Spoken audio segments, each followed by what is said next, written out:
Gloria al Señor. Dios les bendiga, hermanos. Amén. Es una bendición, es un privilegio muy hermoso el poder compartir la palabra de Dios. Amén. Y lo importante es que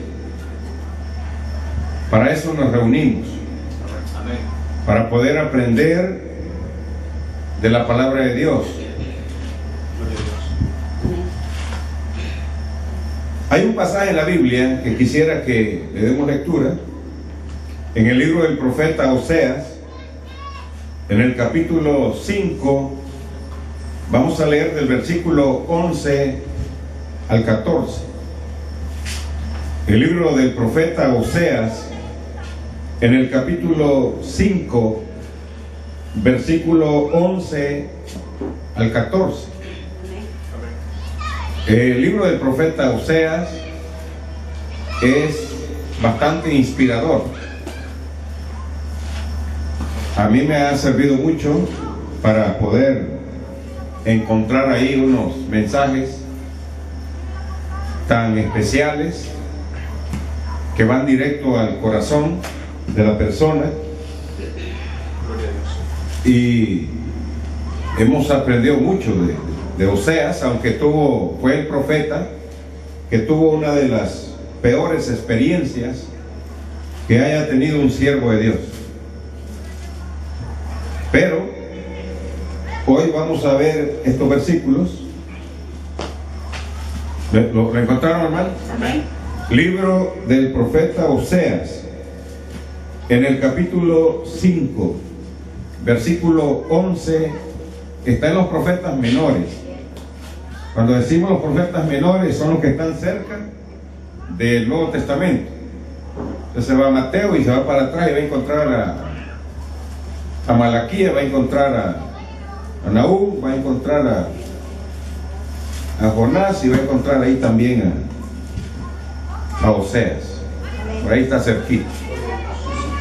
Dice la palabra del Señor en el versículo 11 al 14 del capítulo 5 de Oseas. Efraín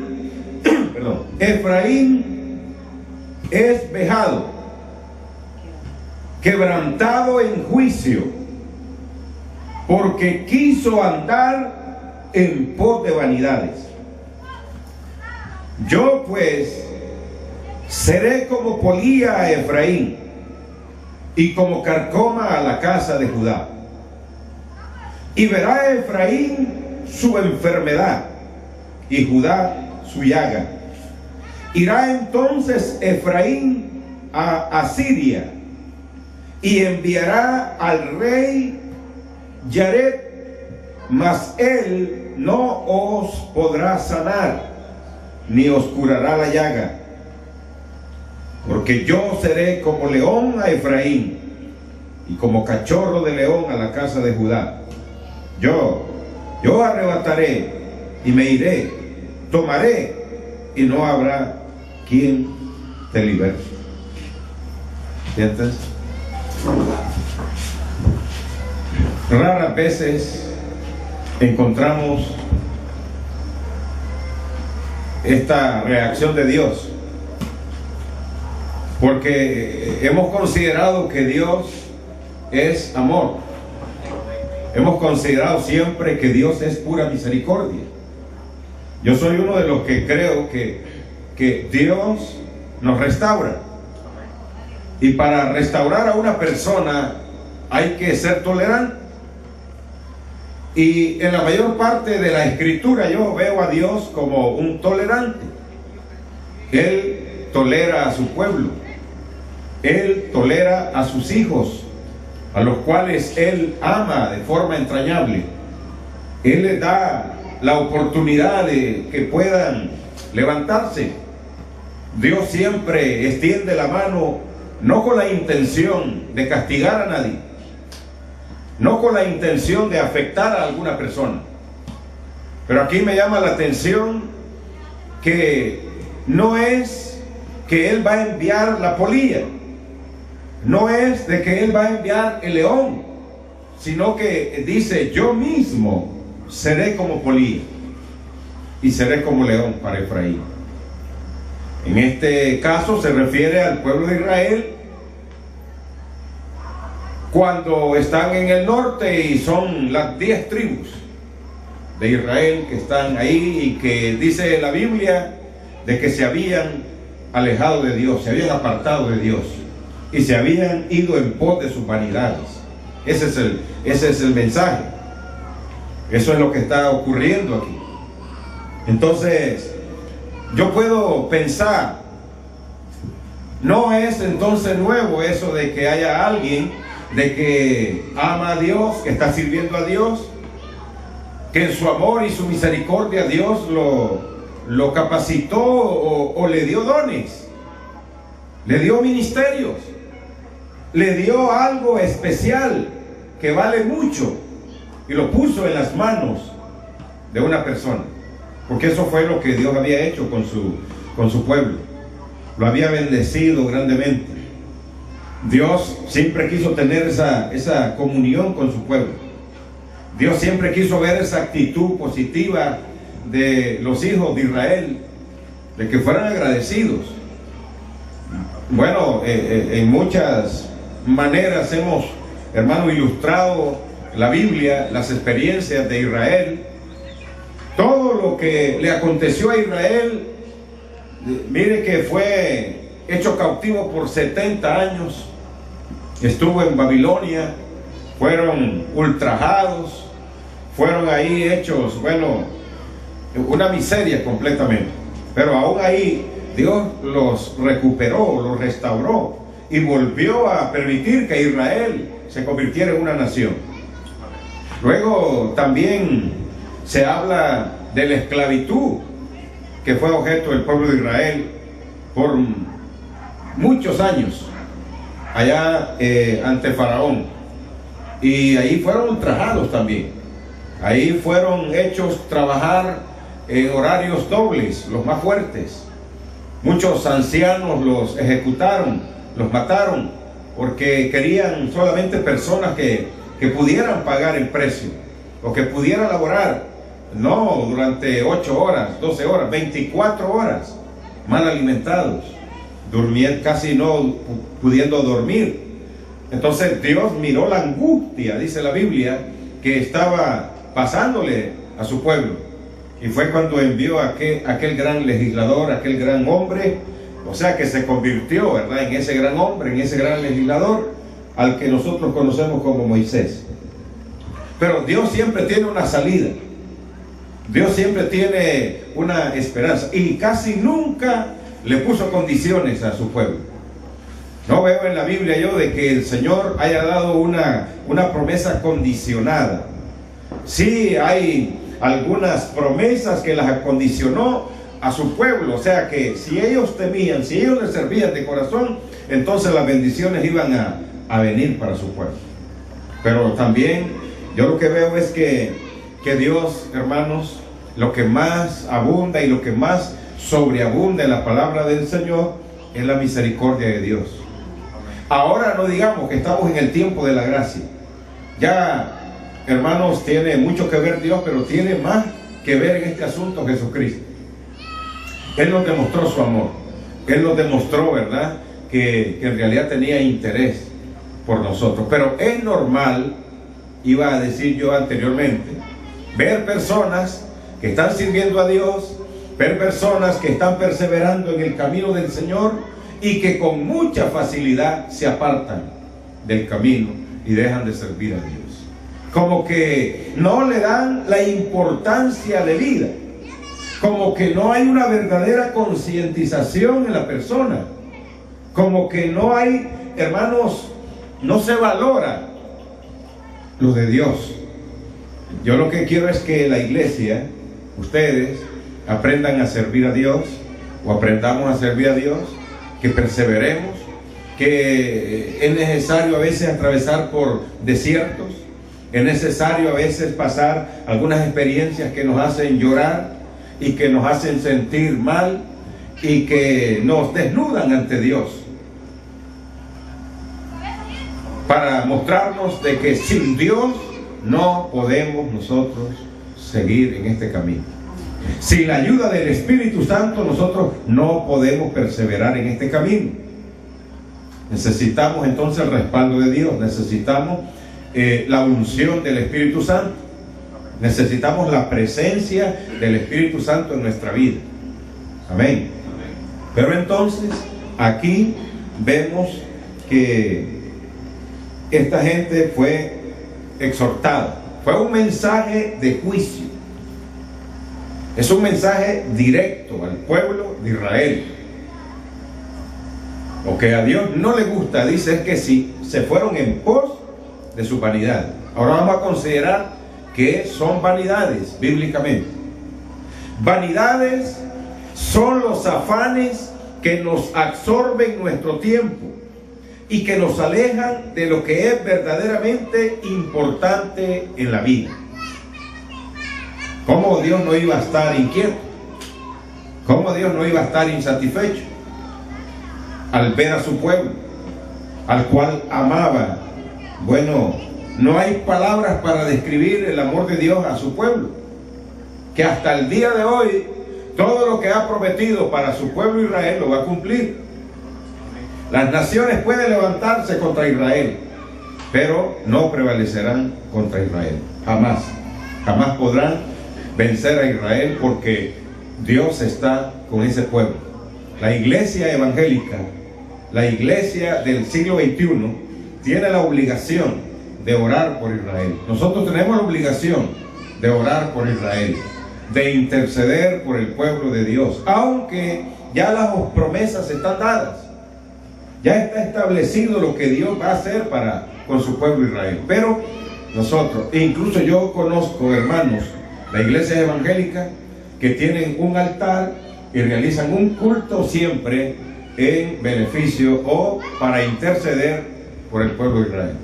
Qué bonito de que hayan personas que se preocupen. La Biblia dice que quien bendice a Israel será bendecido, y que quien maldiga a Israel será maldito. Por eso la iglesia debe aprender a bendecir al pueblo de Israel. Entonces, pero aquí Dios, insisto con esto, es un juicio que les manda. Pero vamos a ver qué es lo que sucede. ¿Qué significa vanidad? Vanidades son los esfuerzos humanos por buscar y construir la felicidad por sus propios medios, alejados de Dios. O sea que aquí vemos al pueblo de Israel, en primer lugar, de que no le da la importancia a la presencia de Dios, a la protección de Dios. Y en segundo lugar, también miramos de que ellos creen que pueden ser felices sin necesidad de Dios. Y yo creo que el dinero a veces puede ser un elemento en el cual alguien puede poner su confianza. La salud, cuando alguien está sano completamente y cree de que eso va a perdurar.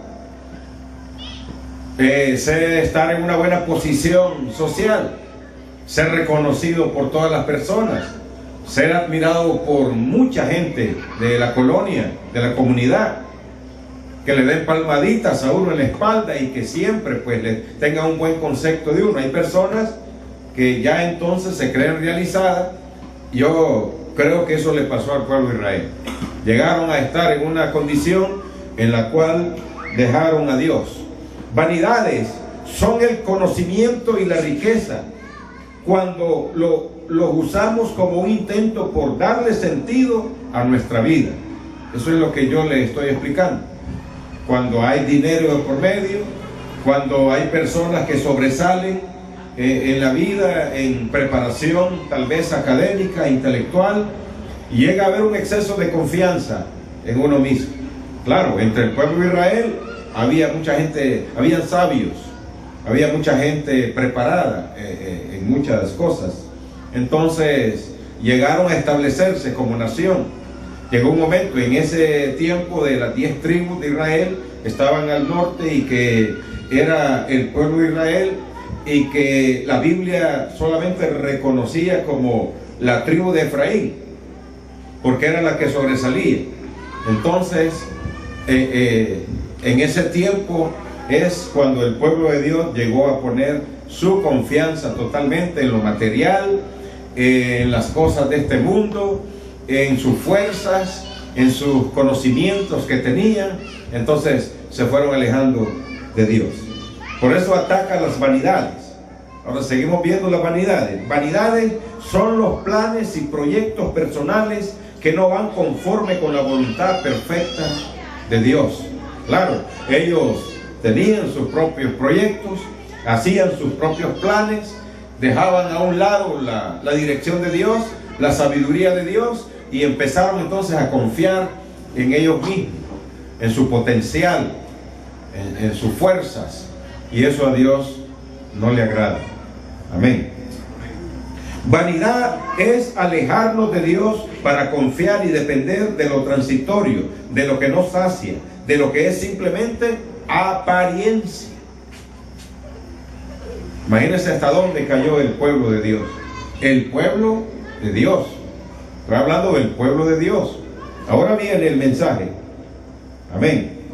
Es decir, que ir en pos de vanidades significa alejarnos de Dios, abandonar sus caminos, menospreciar sus bendiciones para seguir aquellas cosas que no tienen valor o que solamente tienen valor temporal y terrenal. Pero vemos ahí en el pasaje que leímos que Dios ahora le hará algo a Efraín, dice, por haber ido en pos de vanidades. Tenemos que notar que Dios no dice que enviará contra Efraín la polilla y los leones. No, Él dice que Él mismo, es decir, Dios, será como polilla a Efraín y que Él mismo será como león a Efraín.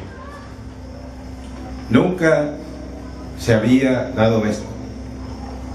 Dios no había llegado a tal extremo. Incluso allá en Génesis capítulo 6, que dice que Dios le dolió en su corazón. Le dolió en su corazón el haber hecho al hombre. Pero en ese entonces no habían experimentado lo que experimentó el pueblo de Dios.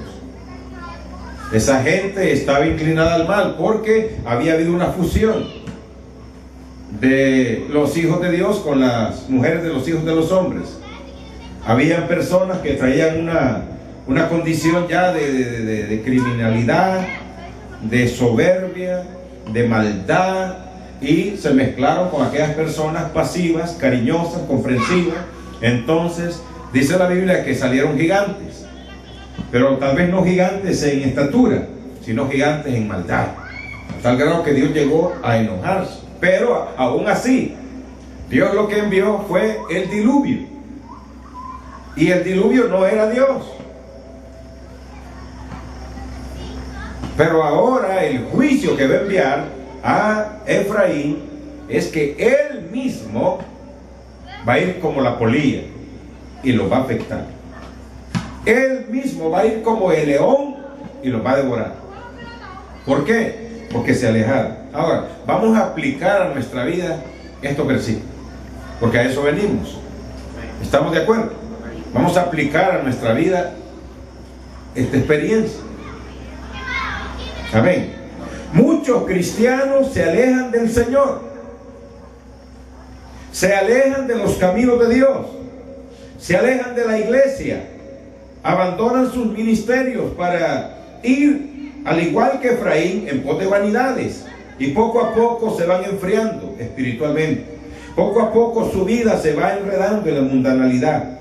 Poco a poco se van llenando de los afanes de la vida, del engaño, de las riquezas y de los placeres de la vida. Y tenemos que comprender que así como lo hizo con Efraín, el Señor también será para nosotros como la polilla y como el león, para atraernos de nuevo a sus caminos, para que tomemos la decisión de volver a Él. Amén. De esa manera es que Dios actúa. Yo me quedo sorprendido que casi todas las experiencias del Antiguo Testamento se cumplen en la iglesia del Señor. Que muchas de las experiencias que están escritas en el Nuevo Testamento se cumplen en la iglesia del Señor. Y esta es una de ellas. Yo les decía al inicio, yo me quedo sorprendido como muchas personas son usadas por Dios. Pero después de algún tiempo, pareciera como que no es Dios quien las usó, porque le damos rienda suelta a nuestros instintos carnales. No hay cosa más horrible, yo lo pude experimentar, servir a Dios con todas mis fuerzas, servir a Dios con todo mi amor, servir a Dios como dicen los políticos, con ahínco, y después dejar de servir, llegar a caer en un enfriamiento espiritual exagerado, llegar a perder aquella perspectiva espiritual que tuve en algún momento, llegar a perder aquella inquietud y aquel deseo de servir a Dios, llegar a perder el deseo de buscar a Dios en oración. Poco a poco el enemigo va introduciendo en nosotros el mal, y es algo progresivo. Empieza con un rato que yo me descuide y que yo no le doy importancia, porque lo considero algo pequeño, algo que no me va a afectar, pero no me doy cuenta que estoy cayendo en la trampa del enemigo. Cuando me materializo, cuando no tengo tiempo ni siquiera para pensar en Dios, porque estoy muy ocupado, estoy muy afanado en las cosas terrenales. Y Dios puso en mí un tesoro, Dios puso en mí un ministerio. Dios, hermanos, espera de mí de que haya una reacción, de que yo pueda servirle sin que me detenga, porque estamos en tiempos decisivos. La iglesia está entrando en un ambiente ya decisivo, en un tiempo decisivo. Es poco, creo que en el reloj de Dios, el tiempo que falta para que el Señor venga por su iglesia. Es el mensaje que tiene que predicarse a los cuatro vientos. Es el mensaje que tiene que predicarse en todos los púlpitos de las iglesias evangélicas.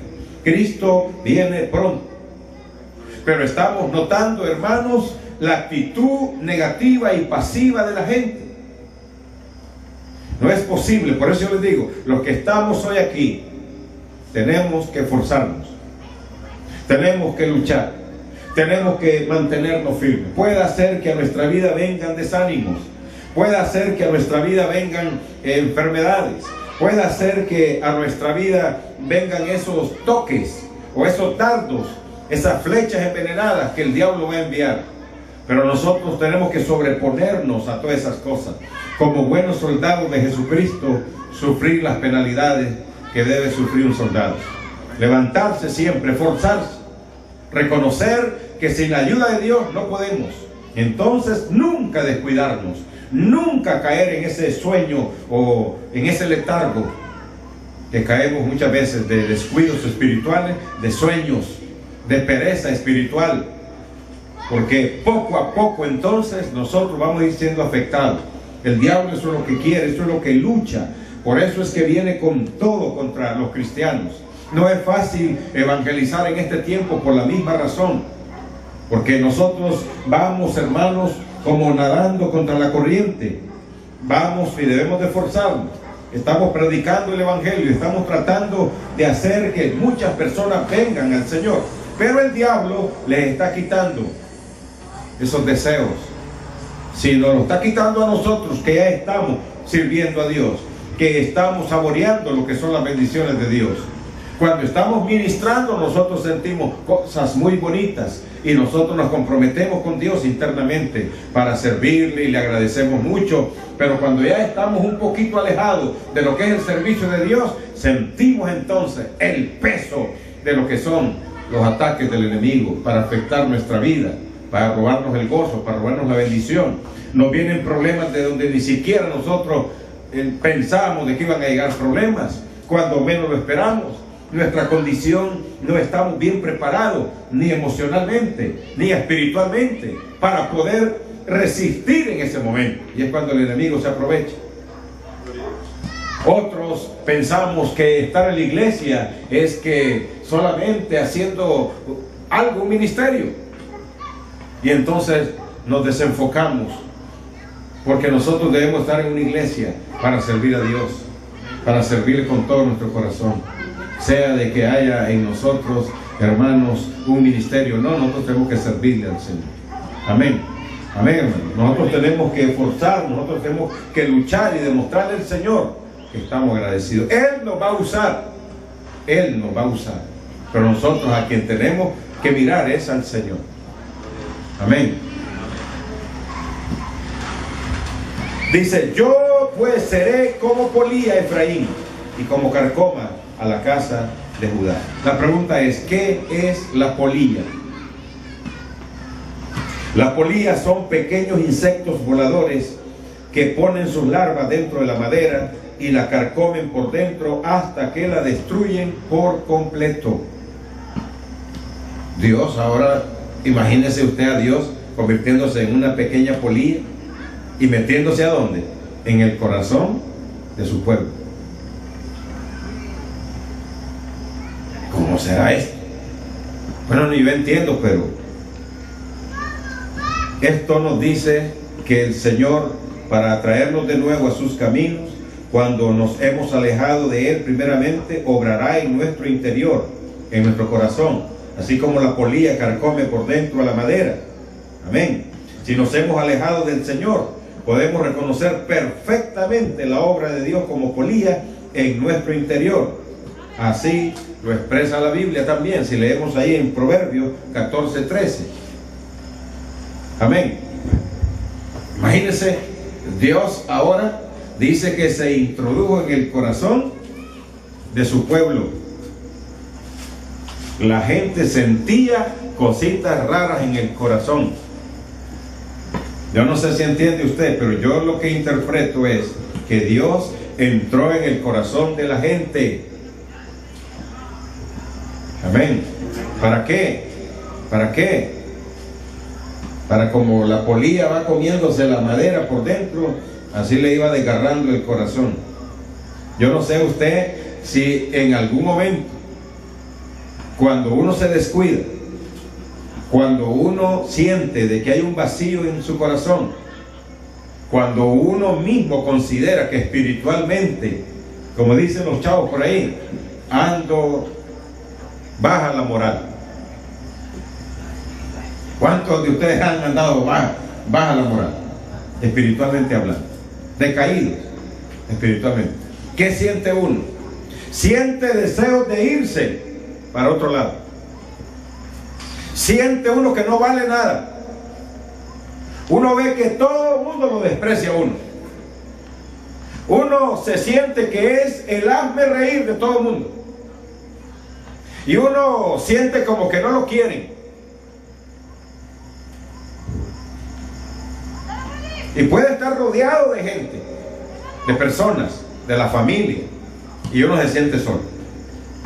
Ahora entiendo cómo es que Dios actúa como polilla en el corazón de la gente que se aleja. Porque es que si yo estoy sirviendo al Señor y yo me estoy retroalimentando siempre espiritualmente, porque uno tiene que cultivar su vida espiritual. El hermano me gustaba cuando él expresaba y decía que estaba en una cueva. Y yo creo que en ese tiempo el hermano estaba vacío de Dios. Y estaba desesperado. Y hay quienes han llegado a tomar una fatal determinación en esa condición. Y es cuando se autodestruyen a sí mismos el templo de Dios. Quienes se suicidan. Porque uno siente de que no vale nada. Yo creo que ahí luchó mucho mi hermana, luchó mucho. Darle siempre palabra de ánimo. Otros estábamos orando por el hermano, pero es una lucha personal. Es una experiencia personal. Yo no quisiera sentir esas cosas. Por eso es que Dios nos advierte a través de su palabra y nos dice, mira, si caes en descuido espiritual, vas para abajo así, mira, ¿ves? Como cuando el avión viene ya, anda a 10.000 metros de altura o a 10.000 pies de altura y luego le falló el motor ¿Y para dónde va el avión? Para abajo. Va en picada. ¿Y a dónde caerá? Bueno, no se sabe. Puede ser que por suerte caiga en el agua, ¿eh? O puede ser que caiga en una montaña de hielo. O puede ser que caiga allá, miren, en el desierto. Pero a donde caiga, con solo el golpe, yo creo que las personas que van adentro de ese avión ya van muertas. Es raro y es un milagro aquellas personas que sobreviven a un accidente aéreo. Así es la condición de los hermanos en Cristo, que nos debilitamos y que experimentamos vacíos espirituales internamente por descuidos espirituales. Entonces el mensaje más bien es de advertencia a la iglesia, que no nos descuidemos, que nos mantengamos siempre al pie de la bandera, que nos estemos alimentando siempre. Usted no tiene que dejar de buscar la presencia de Dios. No, sea que tenga privilegio o no tenga. No, estos días no me toca ministrar, no me toca predicar o no me toca cantar, entonces no va a orar. Dicen allá en Olancho, así llevarte. No podemos jugar con la tentación. Es como aquel chofer que dijo: no, yo soy de los choferes expertos. Y entonces agarró aquel carro y pasaba a la orillita de la vista. No, y cuando acordaron en un intento de eso, ya ni las placas hallaron del pobre carro. Muy experto puede ser uno, mucho conocimiento puede tener uno, mucha madurez espiritual puede tener uno, y puede sentir de que uno mismo se siente a veces que está estable espiritualmente hablando, pero es que eso es algo que llega cuando menos lo esperamos. Los descuidos espirituales son por seguir la vanidad. Y ya nosotros nos dimos cuenta cuáles son esas vanidades. Yo no puedo poner la mirada en las cosas materiales o depender de lo material. Que hoy sí ya tengo un trabajo y tengo dinero y estoy contento y me voy a tirar a la cama feliz porque a fin de mes tengo el sustento. Pero por dentro espiritualmente, ¿qué cuesta orar aunque sea 5 minutos diarios? Diga. Yo el otro día vi 2 películas y estaba dispuesto a ver la tercera y no puedo orar 5 minutos. No podemos orar 5 minutos. Pero ¿quién es el que nos está obligando? Porque es una fuerza espiritual que nos obliga a no sentir deseo de hacerlo. Contra eso hay que luchar. Y esa es la guerra que tenemos nosotros, la carne contra el espíritu. Esa es la guerra espiritual que estamos metidos los cristianos evangélicos a luchar. Por eso hemos dicho, hemos aprendido en sanidad interior. ¿Quién es nuestro peor enemigo? Nosotros mismos, no es el diablo. Porque hay ocasiones cuando el diablo nada tiene que ver en el asunto y nosotros nos descuidamos y nos fuimos a pique. Hermano, ya no va a la iglesia tal. No, ya no, ¿ves? ¿Y qué pasó? No, ahí no hay amor. No, yo iba a la iglesia, estaba sirviendo y de repente me quitaron. Esas son las excusas baratas que ponemos. Dios no quita nada, uno se quita solo. Cuando uno se acobarda y cuando uno se descuida y cuando uno comete pecados garrafales delante de Dios. ¿Qué dice Proverbios 14:3? Aún en la risa tendrá dolor el corazón, y el término de la alegría es con gozo. Y mucha gente se sonríe y todo, pero anda deshecha internamente. A eso se refiere, a eso es lo que yo le expliqué, a que uno siente aquella desesperación y uno siente una angustia y a dónde va, y uno cree de que el cambio de ambiente es que le va a arreglar el asunto, y no, llegamos a otro lugar y nos damos cuenta que no era eso. Y Dios nos anda persiguiendo porque anda adentro como polilla y está carcomiendo, y nosotros no entendemos el mensaje. Y el corazón nos palpita aceleradamente y nosotros estamos desesperados y con la boca confesamos un montón de cosas negativas. No vaya a caer en esa condición. No nos descuidemos. No nos descuidemos. ¿Qué dice la Biblia en Salmos 39:11? Yo soy bien cuidadoso cuando hablo de Dios y aconsejo a alguien, porque yo no creo que Dios es castigador o vengativo. Yo no creo en un Dios vengativo y un Dios que, si haces algo así te va a enviar juicio Dios. Pero cuando me he encontrado con estos versículos me quedo como meditabundo. ¿Qué dice Salmos 39:11? Castigo por el pecado corriges al hombre y deshace como polilla lo más estimado de él. Ciertamente vanidad es todo hombre. Ciertamente es vanidad todo. Amén. Y ahí dice que se mete como la polilla y lo hace pedazos internamente. Ahora, todas las personas, ¿ha visto a alguien desesperado usted? ¿Ha visto a alguien desesperado y que llega a su casa a pedirle un favor? Y los favores pueden ser muchos. Pueden ser económicos, pueden ser favores tal vez de un consejo. Pero andan desesperados. Pero es una lucha internamente que esas personas están expuestas a padecer del corazón. Si nosotros con unos hermanos de aquí de la iglesia fuimos a predicar aquí a la puerta, y vimos al pastor y en 10 minutos ese pastor me contó 64.324 problemas. En 10 minutos que tuvimos de receso. 64.642 problemas me contó en 10 minutos. A la semana se murió el otro. ¿Por qué cree que la gente está muriendo del corazón? Por esa angustia interna que carga la gente.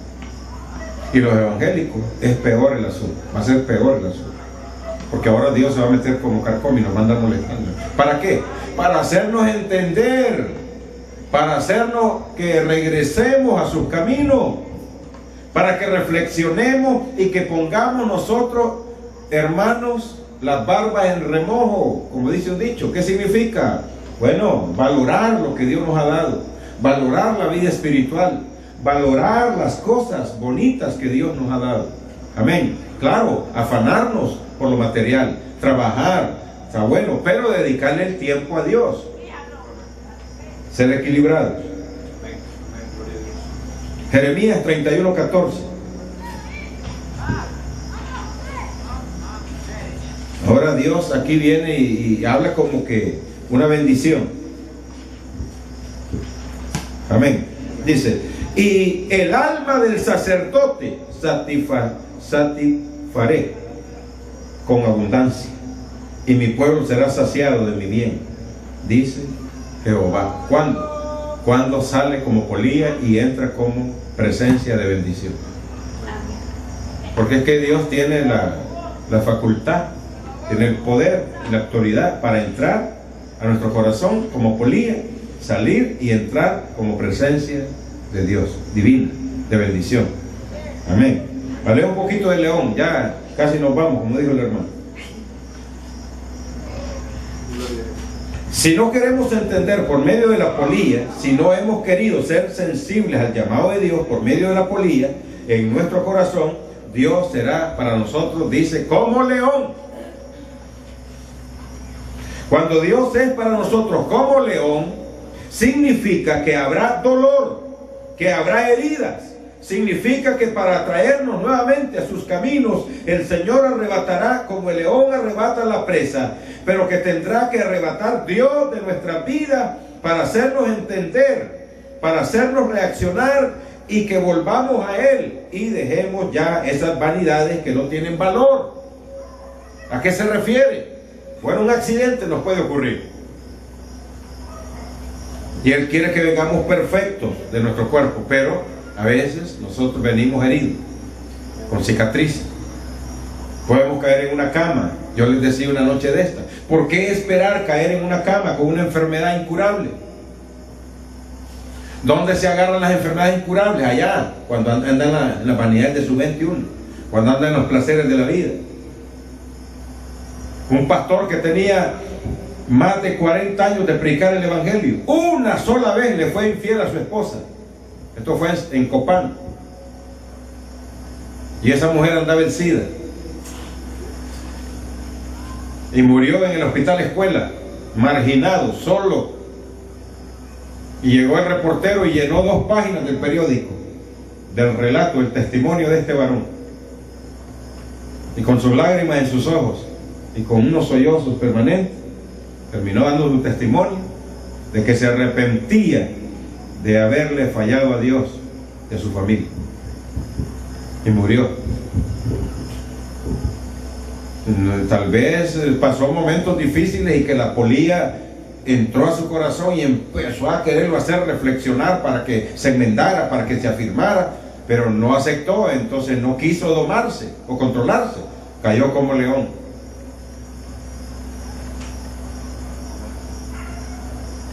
Y ahí sí ese mata y a veces ya no hay oportunidad. Y eso es lo triste y lo lamentable,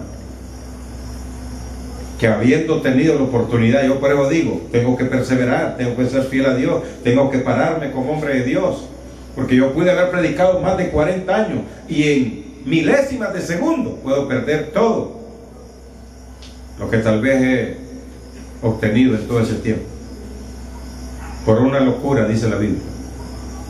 Las moscas muertas, cuando caen en el perfume, lo hacen heder. Lo hacen que tire un tufo horrible después de que fue un perfume agradable. Así es la vida del hombre, por un momento de locura. Eclesiastés, ¿se acuerda de un mensaje que le predicamos en ese versículo? Bueno, así es la palabra de Dios. Yo no quiero aceptar como león. Ahora, no es que Dios esté pensando en un Dios que castiga.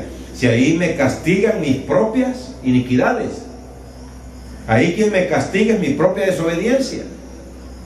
Si ya Dios me rescató del mundo, ya Dios me rescató de una vana manera de vivir, ya Dios me satisfizo mi vida, ya Dios me dio en abundancia todo, disfruté de la vida, disfruté de todo. Y lo que tengo que hacer es perseverar en el Evangelio y mantenerme siempre firme y lleno de gozo, y lleno de brillo, y lleno de felicidad, y lleno de Dios, hermanos. Amén. Que cuando pase por ahí deje esa fragancia, y que cuando conviva con las personas deje una buena reacción en la gente. Sí se puede servir a Dios y ser agradable. Sí se puede perseverar en el Señor y mantenerse siempre alegre. Usted no tiene por qué tener luchas internas, o esas guerras internas, esas desesperaciones internas. Usted no tiene por qué alejarse. Yo me voy a ir a otra iglesia porque aquí ya no siento nada. ¿Y acaso es que es la iglesia que siente? Hay que sentir adentro la presencia de Dios. Hay que sentir en el corazón la presencia de Dios. No es la iglesia. Las iglesias son simples así, galeras o casas de bloque.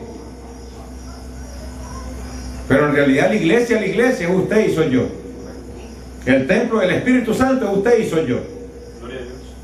Y no es la iglesia Dios es mi luz, no es la iglesia Asamblea de Dios, no es la iglesia Filadelfia, no es la iglesia Pentecostal. Es Cristo que tiene que vivir en nuestros corazones. Aprendamos entonces a servir a Dios y a perseverar en el camino del Señor. Dios me lo bendiga. Padre, te damos gracias por este tiempo que nos permite de que estudiemos tus palabras. Tu palabra que es santa, tu palabra que es bendita. Tu palabra, Señor, que nos ayuda y que nos encamina hacia adelante, Señor. Gracias, que la iglesia pueda recibir este mensaje y que perseveremos en tus caminos y que seamos fuertes en medio de cualquier circunstancia, que nos mantengamos siempre, Señor, vivos y activos y dispuestos, que no haya distracciones, que no nos apartemos ni a izquierda ni a derecha, que las vanidades de este mundo, Señor, no nos roben la oportunidad de sentir tu presencia y estar siempre activos, sirviéndote en el ministerio. Gracias por la iglesia, Señor. Gracias, en el nombre de Jesús, te damos gracias. Amén.